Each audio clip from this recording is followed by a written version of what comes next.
We've got ourselves some big-time college football games going down this weekend, and it all starts tonight with Virginia Tech and Miami. So let's talk about the biggest matchups with Golic Jr., co-host of GoJo and Golic on the DraftKings Network. Me and my guy go back to the Montreal Alouettes up in the CFL. What's up, man? We're getting older, but we're doing well in life. What's up, bro? Exactly. No, I say it's glad to see you doing really well. It feels like another lifetime ago, but at this point, I just got reminded the other day when Diana Taurasi maybe retired that 2004, 2014, both a long time ago by current standards. So glad you're doing well. A long time ago, man. Let's talk about tonight's matchup. Virginia Tech going down to the 305 to play Miami. Who do you like in this one? Yeah, I think Miami can win big in this one. Virginia Tech, we know defensively, a quarterback tandem that might be one of the best in the ACC or was thought to be going into the season. Hasn't given up a ton through the air on this year, but Cam Ward and the way he's playing at the helm for Miami, over 300 yards in each of their first 4 games. He's been electric for them, and we've seen them manage to pull away in every game that they've been in so far, most notably to start the year down in the swamp against Florida, but most recently against South Florida as well. Think they keep this roll this season. Yeah, it's too early for me to officially say the U is back, but with Cam Ward, it's inching towards back in the day University of Miami. If he puts up, talking about Cam Ward, if my man puts up another big day, is he your Heisman frontrunner for the right now?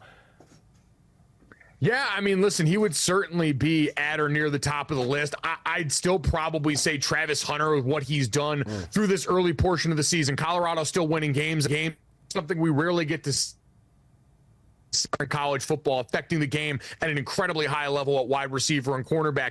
Pretty hard right now, but Cam Ward firmly in that mix there as well. Jalen Milroe, who we'll talk about later on this weekend there, a healthy Quinn Ewers could still have something to say about that. So for all the talk this season about maybe a letdown after last year's great quarterback class, this year's Heisman conversation, Ashton Genty out with Boise State as well, could be chock full of really talented players. Look, we must be the new sports media because I'm with you on the Travis Hunter. It's usually a quarterback award, but again, he's on that Charles Woodson back in the day, that hybrid player that's going to make himself a lot of money one day when he gets to the NFL. Another game that's near and dear to your heart, your alma mater, number 16 Notre Dame. They take on number 15 Louisville. So who do you like in this one?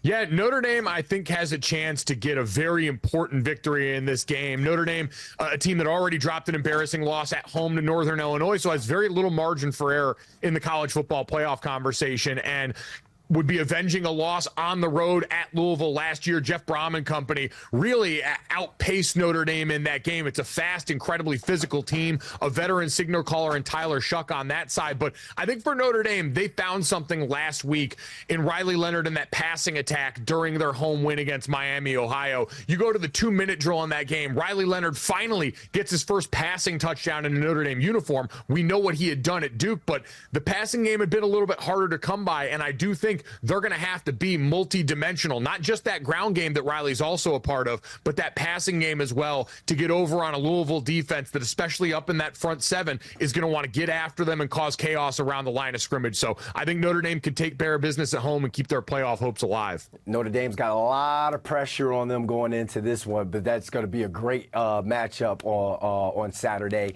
So let's head down south, man. Number 2 Georgia versus number 4 Bama. First time we don't see Nick Saban in a Georgia-Bama game and what feels like forever. Who do you like in this one? Yeah, I know a lot of people are a little worried about the Dogs coming up that close matchup the last time we saw them before the bye against Kentucky. But I think this team, who lost their best offensive lineman in that game, Tate Ratledge, who got tightrope surgery and should hopefully be ready for the home stretch for Georgia, they've had time to recuperate over this last week on the bye and walk into this game maybe with a little weight lifted off their shoulders mentally. You mentioned Nick Saban in Alabama had their number, and Nick Saban, for a lot of people in college football, had their number during the course of his tenure. Kalen DeBoer has done a great job coming over as Alabama's first-year head coach after his stints at Washington, Fresno State, and the great job he's done there. He is a proven winner with a quarterback in Jalen Milroe we mentioned before. already firmly entrenched in the Heisman conversation.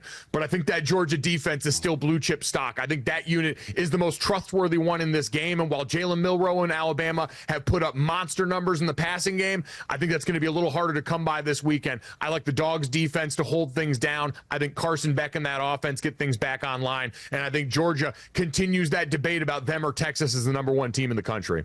Before you go, I want to stir the pot a little bit. We got number one Texas playing against a struggling Mississippi State team. I think we all know who's going to win this one. But you think if Arch Manning balls out, do you think that maybe that conversation for him taking over as QB1 going forward gets louder?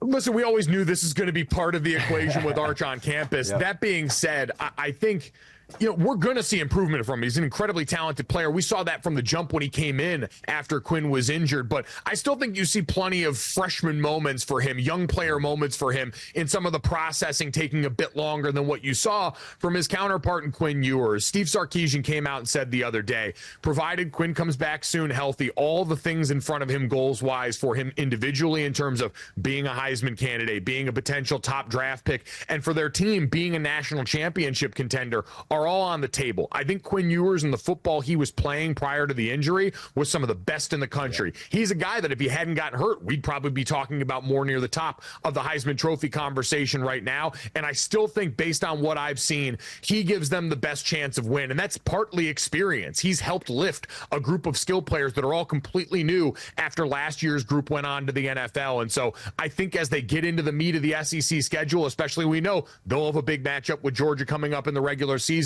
by the end of October, I do think he still gives them the best opportunity, and that Arch Manning will go back to the bench and wait his turn, where it seems Texas can be very excited about what's to come in the following years. Yeah, I tell people all the time there's an unwritten rule in football where you shouldn't lose your job due to injury, even if it is to football royalty. Quinn Ewers, my man's been balling, bro. He's been absolutely balling. It's unfortunate that he got injured. Go ahead, plug the show, man. You guys have been killing it on the DraftKings Network. No, I appreciate that. Yeah, we're GoJo and Golic Monday through Friday from 8 to 10 a.m. Eastern. Every day we're waiting for you. Obviously, we just got a chance to meet here. You guys all know my dad, Mike Golic Sr., two-time radio Hall of Famer, 9 years in the NFL, and get to have a little fun ribbing my dad every morning. Who doesn't want that with their cup of coffee, right? A little father-son duo trying to see if we can make you a little bit smarter some days about sports, but mostly make you hungry because we're usually talking about food, too. Oh, but talking about food, we got to get back up to Montreal, man, get us some poutine. I didn't get to try it when I was up there for 4 years. Cheese curds and fries, that just, it never turned me on when it came to it. But thanks, man. If you're ever in New York, come on by the studio, man. Love to have you in here. Definitely. Thanks for having me. I appreciate it.